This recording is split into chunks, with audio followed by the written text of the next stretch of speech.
Welcome to Public Health on Call, a podcast from the Johns Hopkins Bloomberg School of Public Health, where we bring evidence, experience, and perspective to make sense of today's leading health challenges.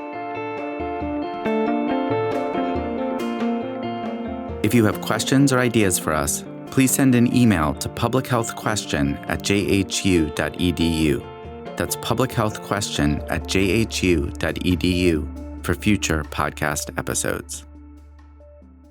Hey listeners, it's Lindsay Smith Rogers. Today, Mifepristone and the FDA. Dr. Caleb Alexander returns to the show to talk to us about a new study that looks at how the FDA has approached regulation of Mifepristone, why they initiated this investigation, and how they hope the results will contribute to conversations of reproductive health in the U.S. Let's listen. Dr. Caleb Alexander, thank you so much for returning to Public Health on Call. How are you doing? I'm doing great. Thanks for having me. So today we are talking to you about a new investigation. You were the senior author on this about the FDA and Mifepristone. But to start us off, would you tell us a bit about you, your work, and how it relates to Mifepristone? Yeah, well, I'm a pharmacoepidemiologist, so I study the use, safety, and effectiveness of prescription drugs. And Mifepristone is a prescription drug it's a progesterone receptor antagonist, sort of fancy words for saying that it blocks the effect of progesterone, which is a sex hormone, on the body. And when used with Mifepristone, which is a prostaglandin analog, it's the most common medication abortion regimen in the United States. And it's widely used as an abortion regimen around the world, frankly.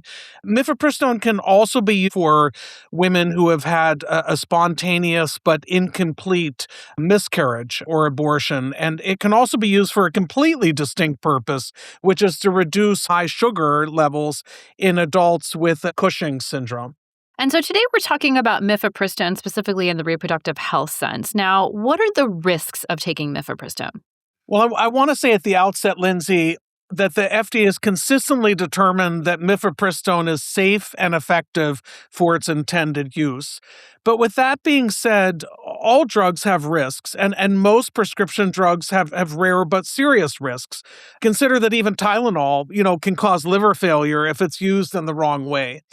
So Mifepristone side effects, some of these are just byproducts of the intended use of the drug. So it can produce nausea, abdominal cramping, vaginal bleeding. These are all just byproducts that you would expect if it's used to produce abortion.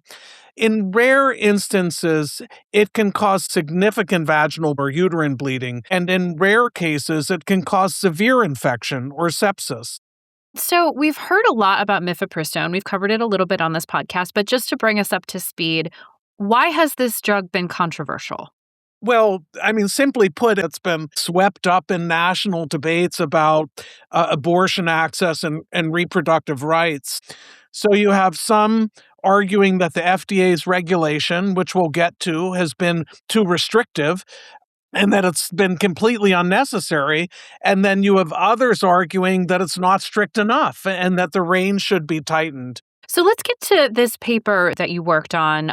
How has the FDA regulated Mifepristone to date? Well, fairly carefully. It's included Mifepristone in what's called the REMS program, or Risk Evaluation and Mitigation Strategies. And this is a program that the FDA reserves for several dozen products where there are particular safety concerns. In many cases, products included under the REMS are products whose safety varies enormously based on the context in which they're used. But, there are thousands of drugs on the market in the United States, and only 70 or so have a REMS program. And the FDA has used a particularly restrictive type of REMS program for Mifepristone. For years, it's required, for example, prescriber certification, so special training or expertise on the part of prescribers, dispenser certification, so specially certified pharmacies to dispense the product, a restricted distribution channels so that the product's distribution is limited to specific settings, and what are called documents of safe use or documentation of safe use. For example, there's a patient agreement form and a medication guide required from mifepristone that require that patients sign a specific form and that this form is placed in the medical record attesting to their knowledge and informed consent in the use of this product. And if you think about all of the prescriptions that you may have received in your life, I would wager it's been very few, if any, that have required this level of restriction. And have there ever been questions about this program, the REMS program? Yeah, it's a fair point, and I should note that the REMS program and whether it's necessary for mifepristone is sort of one of these areas where there's been a lot of wrangling and policy debate. But I should also mention one more feature of the program, which is that historically the FDA has required in-person prescribing of mifepristone. That is, they've required a face-to-face visit for patients in order for them to receive mifepristone, although that's a requirement that was waived during the COVID pandemic. So in this particular investigation, what did you do?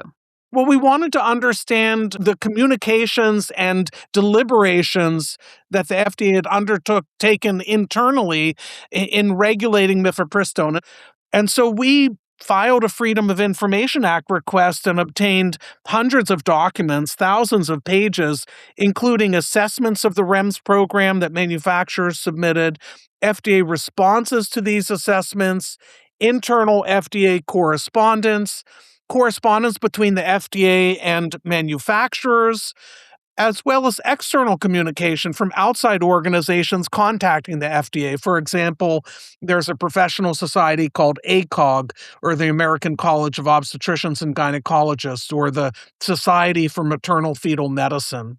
And we supplemented these documents with additional information that we derive from the peer-reviewed literature, white papers, policy reports, publicly available FDA briefing materials, and so on.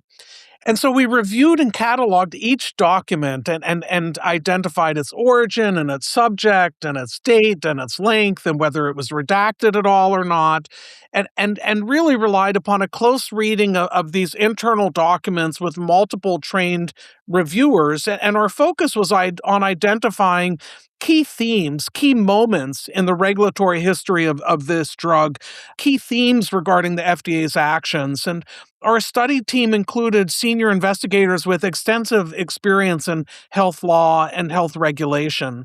Now, I should note that, as with all studies, ours has some limitations. Some FDA documents which we obtained had been redacted, and some internal FDA discussions may not have been captured in the documents that we did receive. And, of course, our analysis may not capture the full complexity of agency decision-making.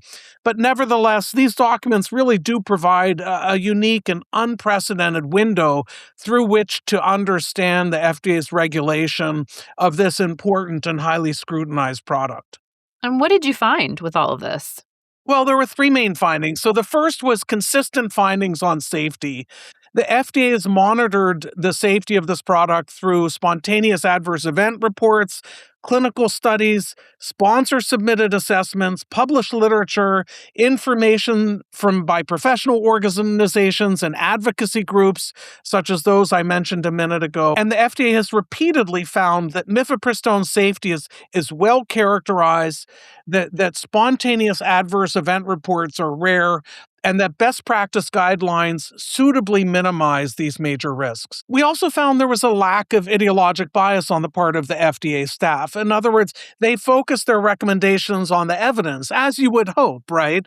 And that they weren't making decisions suggesting they were on one side or another of a larger societal debate governing mifepristone regulation. And the third main finding was a very limited evidence of political interference, another case of sort of good news and reassuring news. So over the approximate 15-year period that we looked at, we found two instances where FDA political appointees appeared to make decisions that may have run counter to staff and scientists.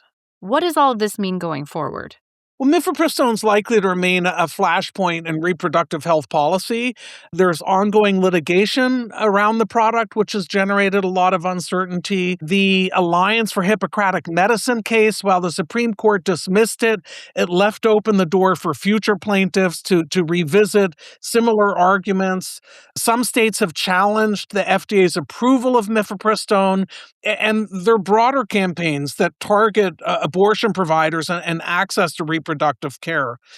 In September of 2025, the Department of Health and Human Services Secretary Kennedy and FDA Commissioner McCary indicated that the FDA is undertaking a new review of mifepristone's safety and effectiveness. Secretary Kennedy has said that ultimately key decisions would be left up to President Trump himself. So, the science is clear here. There may be a political scrap, there may be a political fight, but there should not be a scientific one. And as we concluded in the paper that we published in JAMA, maintaining integrity of this process will require commitment to scientific evidence and the avoidance of political interference. Well, Dr. Caleb Alexander, thank you so much for coming and discussing this paper with us. Thanks for having me. Public Health on Call is a podcast from the Johns Hopkins Bloomberg School of Public Health, produced by Joshua Sharfstein, Lindsay Smith Rogers, Stephanie Desmond, and Rachel Walsh. Audio production by Michael Bonfils, Matthew Martin, and Philip Porter, with support from J.B. Arbogast, Spencer Greer, and Chip Hickey. Distribution and social media by Rachel Walsh, with support from Nick Moran and Brianna Iacovelli. Follow us on Instagram and Blue Sky at Public Health Pod for more public health takes and special content. If you have questions or ideas for us, please send an email to publichealthquestion@jhu.edu. That's publichealthquestion@jhu.edu for future podcast episodes. Thank you for listening.